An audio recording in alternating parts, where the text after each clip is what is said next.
StraightallDay.com. You're now tuned into the show where you learn the discipline to show up day after day to do the work, the confidence, put yourself out there boldly and authentically, and the mental toughness to continue showing up, doing the work, putting yourself out there, even when the success you've expected to achieve is yet to be achieved. And on top of all this, you get to use those of personal initiative. What is that?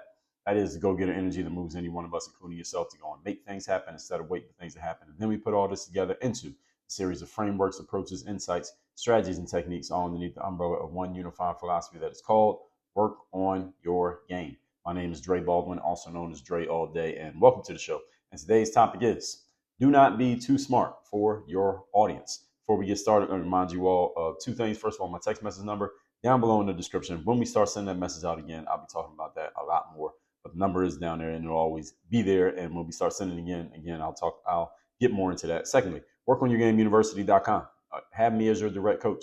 Get access to all of our trainings and programs like Bulletproof Mindset, 30 Days of Discipline, Sell Yourself program, the Content Machine program. All of our master classes organized by topic through 3,000 episodes. And most importantly, being able to get on live calls with me as your coach to address your challenges, your needs, and make sure that you know exactly what your marching orders are from now to the next time we talk, so that you are on a strategic, planned out path. You know exactly what you're doing, why you're doing it, when, where, and how. That is all at workonyourgameuniversity.com. That out the way. Getting into this topic of don't be too smart for your audience. Now, this topic is specifically made for the people who do any type of public presenting. So whether you are talking publicly to an audience of people such as what I'm doing right here on this show, whether you're talking to an audience of people, let's say as a professional speaker is a form of this, whether you are writing, any type of presenting. So it could be in the written format or the spoken format. Any type of presenting to an audience, you want to make sure that you're not being too smart for your audience.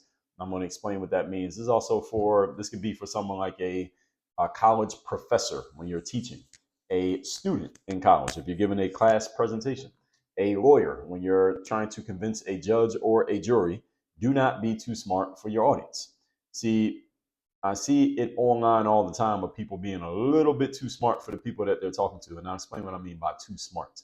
These tend to be, when I say someone's being too smart, it's a person who tends to want to, it appears that this is what they want. They want to display their brilliance and emphasize their brilliance more than emphasizing actually getting their point across compendiously to the people that they're trying to reach, and getting their point across in a way that people can actually understand it. Definition of the word compendious is containing or stating briefly all the essentials of something, comprehensive and concise. I did an episode on brevity many episodes back. Let me give you the number to that episode on brevity. I believe it was, let me guess, I think it was 1837, but I might be wrong. It's 1738. So I had the right numbers, wrong order. 1738 was the episode on brevity. Brevity is about getting your point across without talking too much. Being compendious means getting your point across in a comprehensive and concise way. So you're not taking too much time, but you also make sure people get the meat and potatoes of your point.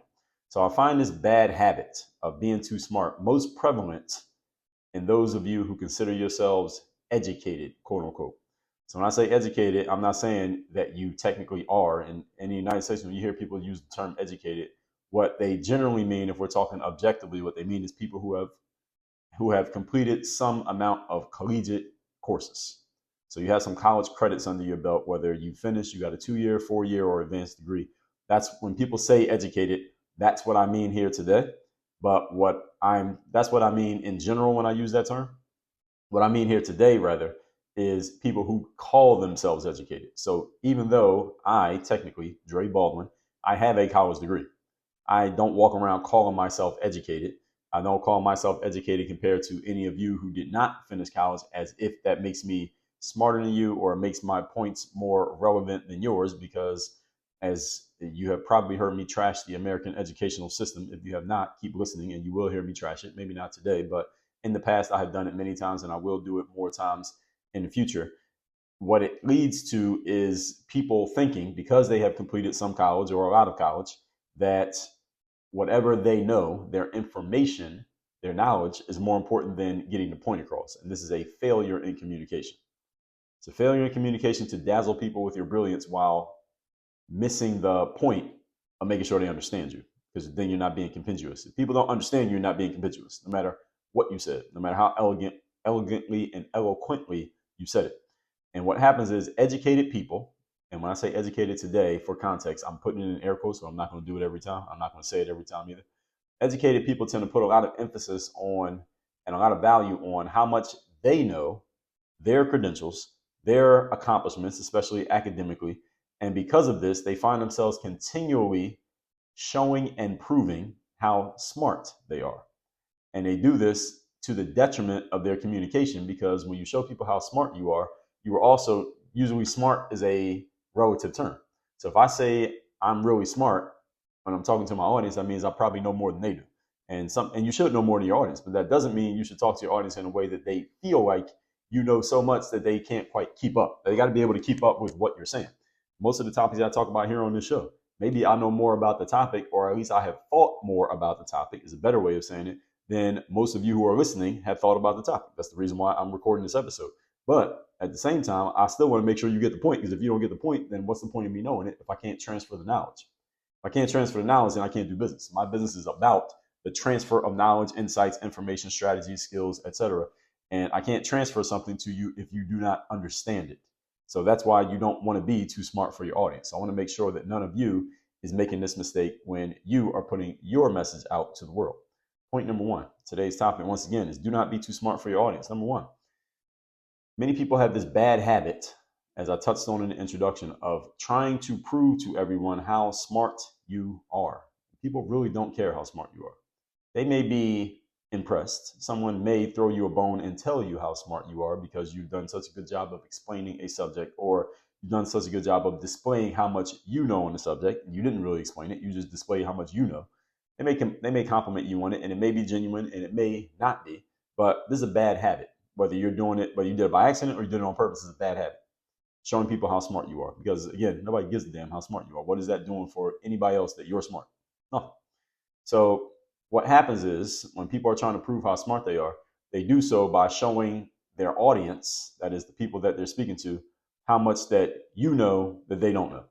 So if I was trying to show you, listeners who listen to this show, how much I know that you don't know, then I would try to talk over your head and talk in ways and use terms and things and examples that you couldn't quite grasp or understand or absorb, which means at the end of me talking, you would not be any wiser for having listened to me. But I can appease my ego by saying that I made my point and said what I wanted to say. The trouble with this is the only person who understood my point was me. So nobody wins in this situation, because I already know the things that I know. So me saying it out loud and you not understanding it was a waste of everyone's resources, because I didn't learn anything myself. I already knew these things. So my ability to communicate with you, let's remember, folks, communication is not just your ability to give information, it's also your ability to receive it. My ability to communicate is twofold. It's not just what I put out there, it's also, do you understand it? Because if you don't get it, then I failed. If you're communicating to an audience and the audience doesn't get it, you, the communicator, the speaker, has failed. It is your job to make sure people get your point. If they don't get your point, you failed. And if they're too dumb, quote unquote, to get your point, you have failed, because you weren't smart enough to make your points simple enough for these people to get it. That is your responsibility, speaker. So while it may serve your ego to believe you're smarter than your audience, it also alienates you from the very audience that you are allegedly trying to connect with. Because if people don't understand you, you're not going to keep trying to understand you. They're just going to go find someone who they do understand. Remember that in presidential elections, for example, it is shown that the simpler grade level that the candidate speaks on, the higher the chances that they win. President Donald Trump, for example, when he speaks, it's been shown that he speaks on like I believe the number was either a second or third grade reading level. What that means is not that he only has a second or third grade education. I believe Donald Trump has a college degree himself. And similar to me, he doesn't tout it. But what it means is when President Trump speaks, he speaks at a level that even if the highest education you completed was a second or third grade, you still understand everything that he says. He's not using language that goes further than your level of comprehension. And that matters when you're trying to reach hundreds of millions of people, because you have no idea how intelligent each individual person is. When you're trying to reach a mass of people, most of them ain't that smart, just as a general rule. And any candidate who tries to be too smart or makes the mistake of being too smart, they're not trying, but they make the mistake of talking over people's heads because they're trying to show off their intellect, they end up failing because you can't move masses of people with intellect because most people don't have intellect. Okay, so it can serve your ego, but it alienates your audience. Remember that the point of communication, everybody, I just told you this, is for the recipients to understand you and actually take action based on what you're asking them to do. If you're trying to influence or persuade, they have to understand what you're asking them to do. They don't get it and they can't do anything. So the job of your communication is not to show people how much you know. Remember what they say in sales. People don't care how much you know till they know how much you care. So this applies to any form of selling, not just the forms that involve money or even as in politics, voting. You cannot show someone how much you care if you are talking in a way that they don't even understand what you're saying. People can't understand that you care if they don't know what you said.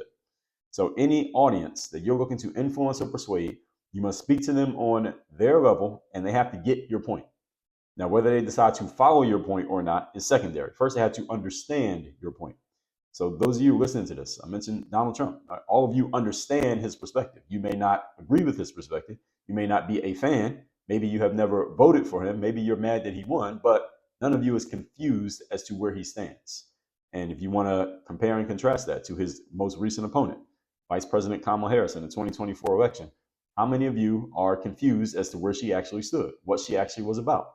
What is she actually going to do on this subject? Because she said one thing 3-4 years ago. Now she's saying something different. Now she's kind of like trying to what's the word, straddle the fence on the subject. She's not quite answering the questions. She's kind of walking around it.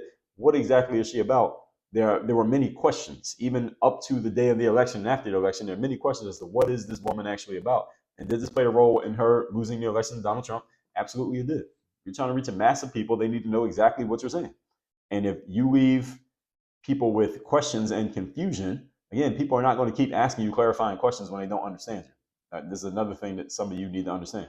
When people do not understand what you're saying, they will not keep asking you to make it more clear. They will just go away and pretend like they understood you, and then they'll go somewhere where they do understand what's being said, and they will follow that person. That happens. Point number 2. Today's topic, once again, is do not be too smart for your audience. Number 2. Let me focusing in again on you college degree holders. All of you who have completed some college, whether you got a degree or not, I'm talking to you right now. You are the most susceptible to this bad habit, and you are the most guilty of executing on this bad habit. You're the most susceptible to it because of your background, and you are the most guilty of doing it because of your background. Why are you guilty of this?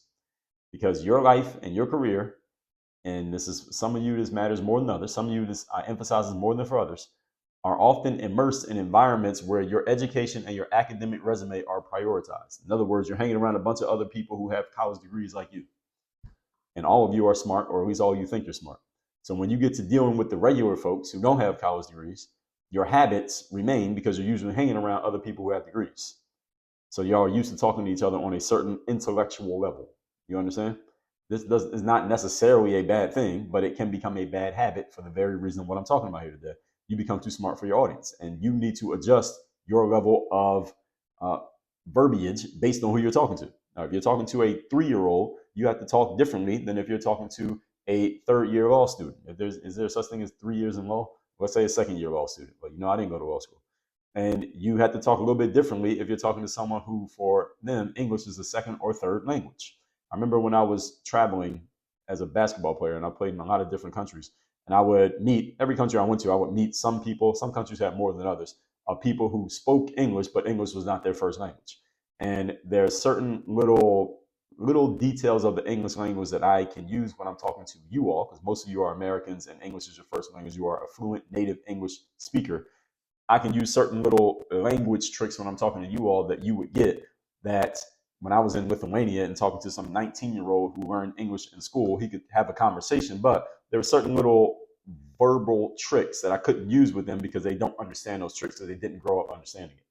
So when I say things like quote unquote educated, someone who learned English as a 2nd or 3rd language might not quite understand what that means. Some of them will, some of them don't.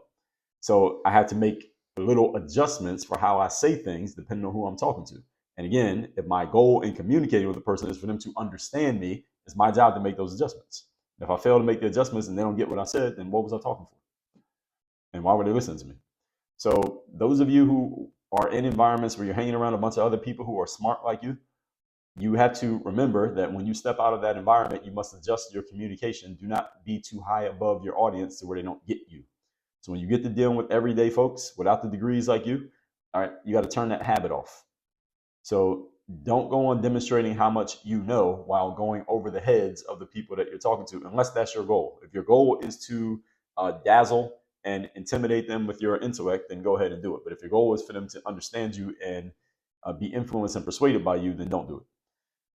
So what's the mission here? What's the goal? All right, so if the goal is to get your knowledge into other people's heads, you have to keep it simple enough that they get it. Now, if on the other hand, again, you're just trying to prove what you know, then keep doing it. So again, the question is, what's the goal? What are you trying to do when you're talking to people? And I find, as I already said, those of you who consider yourselves educated tend to be okay with talking over the heads of people because maybe it doesn't matter if people who are outside of your bubble understand you or not, because your career is based in talking to the people in the bubble, where it is not only acceptable to show people how smart you are, but it's actually encouraged to show people how smart you are. Actually, the smarter you can prove yourself to be in the bubble, the more success and the more rewards and the more opportunities you are granted. So maybe this is working perfectly for you. So I'm saying this second point with a grain of salt here, because maybe for some of you, you're doing it exactly as you want it to be done. But for the rest of you, when you're trying to reach a group of people, you must make sure you are talking on a level that they get you. Do not go over their heads unless, of course, that is your goal to, again, intimidate them with your intellect. In my experience, intimidating people with intellect generally tends to not work too well. That's in my experience. But maybe you have a different one. Point number 3. Today's topic, once again, we're talking do not be too smart for your audience. Number 3, my superpower. Me who's recording the show. My superpower is my ability to take a complex topic and make it simple enough that even a 5th grader with no prior knowledge of the subject could understand it. That's what I do best.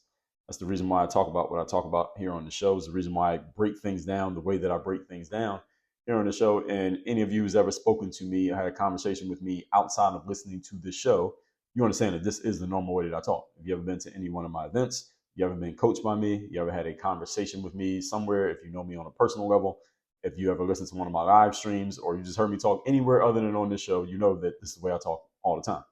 And this is my superpower. It comes naturally to me to do this. I can take something that I understand on a good enough level to explain it, and then I break it down in a way that other people can understand it, even if they do already understand it, and just giving it an angle of one of the things that I do. I think people who know me say this, a level of objectivity, a level of realness, a level of directness, and a level of logic. What do we call it? Logic? Let's just call it logic. That I find in my experience, a lot of people don't have. A lot of people are unable to keep things logical, especially on a subject that might be emotionally triggering, or keep things objective on a subject where they have a very strong opinion. I have strong opinions on many subjects, but I try to add a good amount of objectivity to it, even when I'm making it clear what my opinion is. I make it clear that my opinion is no such thing as a boy becoming a girl. You cannot trans your gender. It's not a thing. I have a very strong opinion on that. At the same time, if it's being discussed, I can break it down and talk about it in an objective way and say, okay, I can see this side because of this, and I can see that side because of that. But at the same time, I'll tell you my opinion is, despite both sides, my opinion is this. But anyway, this is my superpower. So if you're in the business of getting your point across to other people like I am, it's not a luxury to be able to do what I just described, my superpower. You don't have to have it as a superpower, but you need to have the skill. It's not a luxury if you need to get your point across. If you're a sports coach and you got a group of players that you got to deal with every season, you got a fresh new group of players, you must be able to get your point across to them so that they understand you. Because if they don't understand you, how are you going to direct them and lead them and help them get better? You can't. So it's an imperative and a requirement to be a solid communicator. And being a solid communicator, again, is about getting your point across to the person who needs to hear it. So I tell people, anyone who considers themselves to be an expert on a subject, you must be able to explain your position in such a way that a 10-year-old child can understand it. If you cannot do this, you have not proven your expertise, nor have you proven the ignorance of your audience. You haven't done. You have failed. What you have proven is that your communication skills are poor. Again, the quality of your communication is not about what you say and how eloquent your words are. The quality of your communication is measured by, did you get the point across to the person who needed to hear the point? And if you failed, then you failed. That's it. Remember that communication is not just about saying what's on your mind, even though you may have a lot on your mind. It's about your audience absorbing and understanding what you're saying and your ability to understand and absorb what they are saying. That's communication too. Remember, communication is a give and a take. All of this is part of communication. So if you communicate your point and the audience doesn't get it, you fail. There's no caveat. There's no reversal to this. There are no exceptions. If you communicate your point and the audience does not get it, you fail. Now, I didn't say the audience agrees. The audience does not have to agree with you. But if the audience doesn't get where you stand, you have failed. Everybody understand? Like, any of you unclear on where Donald Trump stands on anything? No, everybody knows exactly where he stands because he's very clear. That is a communication skill.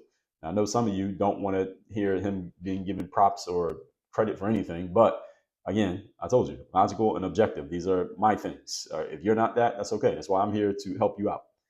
Kamala Harris, were there some things you were unclear on? Of course there were. Why? She failed in communication. And if you're a poor communicator, it's very hard to win the presidency in the United States of America. It was the reason why she didn't win a primary in the first place. But we'll talk about that in a different day if we ever need to. I don't think we'll hear from her on that level again. But again, different conversation for a different day. So interestingly enough, as I explained in the second point, the smarter you are or the smarter you think you are, the more you need to check yourself on this point. What's the goal? And I find, again, you educated folks, you college degree holding folks, you all tend to come from worlds and be in worlds as adults where it is emphasized that you show how smart you are. It actually is a benefit to you. The better you show that you're smart, the better chance you have of moving up and getting promotions, raises, bonuses, etc.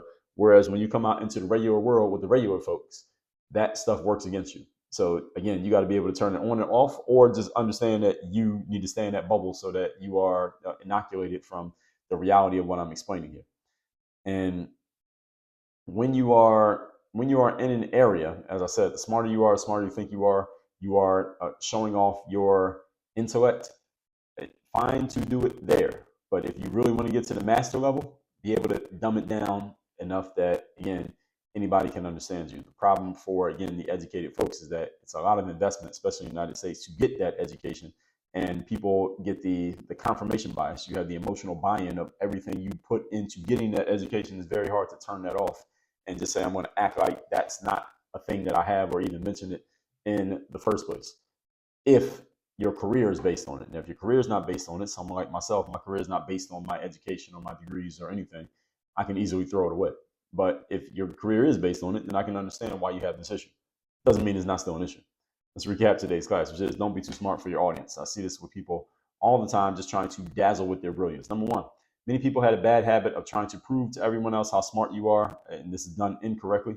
You prove that you're smart by making sure everyone gets your point, not by showing them how much you know. Number two, college degree holders and above, you are most susceptible to this and most guilty of it because your life and career have been based on being in environments where everybody thinks they're smart and everyone's trying to prove that they're smart. And the next person is a smartness contest.